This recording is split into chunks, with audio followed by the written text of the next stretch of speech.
I've been doing graffiti since '93. Denver native, founder of the Guerilla Garden studios.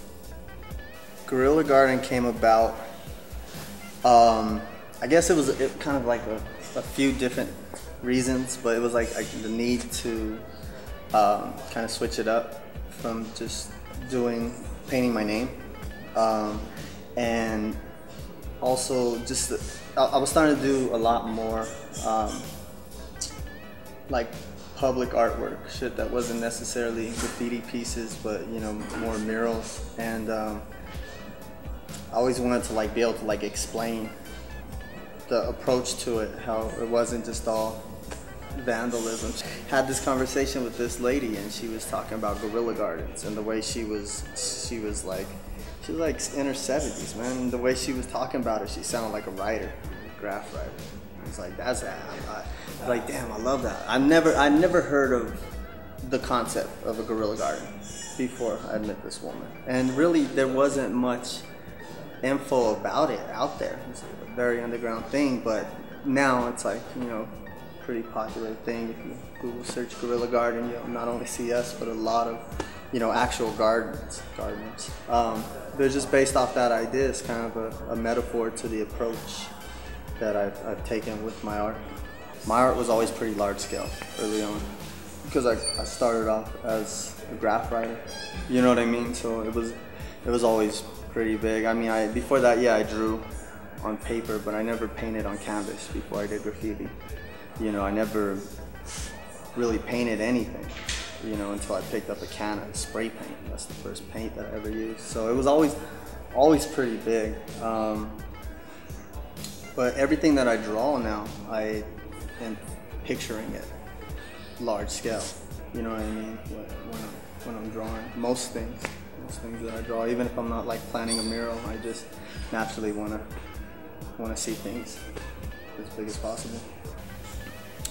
So my design philosophy changes with every piece. My sense of design with my graffiti is always, in a sense, pays homage to styles that came before me, while evolving it, kind of trying to cross a barrier of using some fine art techniques, but always keeping it raw, like real graph letters inspired by letters, hard letters with fresh tags, and you know, an approach that doesn't stray too far outside of graffiti. But I have little just tricks and things that I do just like everybody else, where it's like, it makes sense to me what I'm doing there, you know, I'm trying to relate fine art or whatever. But that's my approach on the graph tip.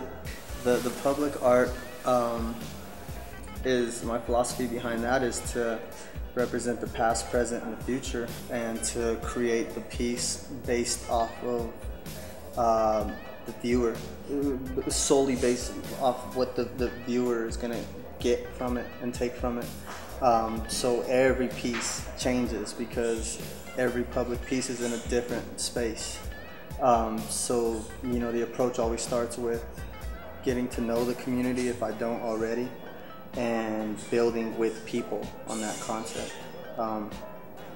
The fine art is really about like new technique and trying new things and pushing it and breaking out of all those constraints from the other, you know, forms of art that I do, and not necessarily creating a lot of work to sell or large scale pieces, but just coming back to the same painting and just picking up where I left off, and it's really just where I'm at in painting, in fine art. At any given point, it's where I'm at, and you can see, you know, what built up to that, because I'm working on the pieces, like, you know, for like 9 months, you know, one piece. So and then there's just different approaches though too, because sometimes I just want to do some like lowbrow cartoon stuff, hard edge, you know. So it's always different with everything. The philosophy for the design changes, you know. Some of the major steps in regards to growth The first thing is to identify yourself as an artist, to make that a part of your identity. So what I'm figuring out is that was a major step. Somebody told me I was an artist and I believed it, and therefore became an artist in my own right, you know. So that's a major step just within the development as an artist. And then technically you're gonna do that to the day you die. You know, you're gonna push yourself in that ability. But then at a certain point, I think another step is supporting yourself off of it, making it a career, making it work for itself. You know what I mean? Making it support itself. That's a pretty major step, because then when you don't worry about a day job or something outside of just your art, because at a certain point it becomes your life's work. You know what I mean? So a major step is getting it to support itself, and then getting to the point where the art is about more, is representing something, has substance to it, is pushing for something, even if it's just a reaction of the viewer, and you're really trying to create thought, or if it's a mural placed in the community that empowers people, you know. So those are some pretty major steps. I mean, man, but you know, the most important thing that I see that preserves graffiti in the Bronx is the graffiti writers in the Bronx. The tats crew, all them dudes, when you meet them cats, and like all them dudes that I meet, all the New York guys, when they tell me how they are, I'm like hella surprised, dude. Like that, like hip hop is like the fountain of youth. These cats are like they're still fresh, they're still doper than anybody new coming out. They got styles that are gonna be fresh in 30, 40, 50 years, you know what I mean? And then beyond, and you know, but it's what I'm trying to do is I want to get this park, it's called the Northside Park. It used to be called the Water Yards or the Chemical Yards. It was an old graph yard. They have walls, and I'm trying to get that as a graffiti park in Denver. Rightfully so, it should be. It was, and that's all it's ever been. Now that it's a park, no one goes down there. The only people that go down there are cats that are doing graffiti, and there shouldn't be any reason for them to be arrested. And it just makes perfect sense. It's a dope park. I think it's what the park needs to ignite the park, to get people there. So that's something that I'm trying to do. I feel like that would be something that can maintain the culture.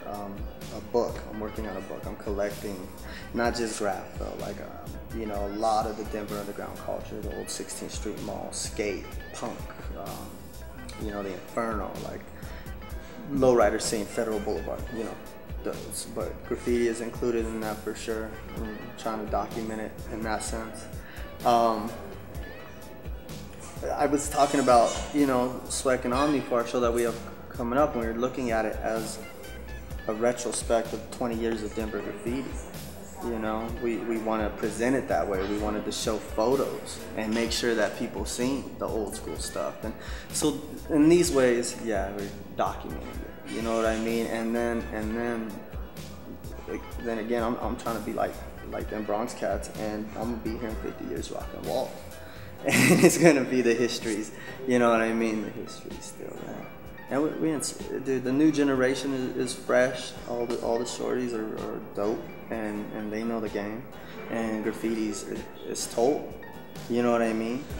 We know the history pre-internet. You know what I mean? We know it from, you know, we know it from other writers and older writers. But yeah, I see the importance in documenting everything. So we film a lot too. I'm pretty sure I can survive off of my art at this point. So that's no longer the goal. It's, you know, I understand that all that really matters is to be able to create the art. And that's easy to do at this point. It's easy enough. So now, you know, now the goals are to make the pieces bigger and more permanent.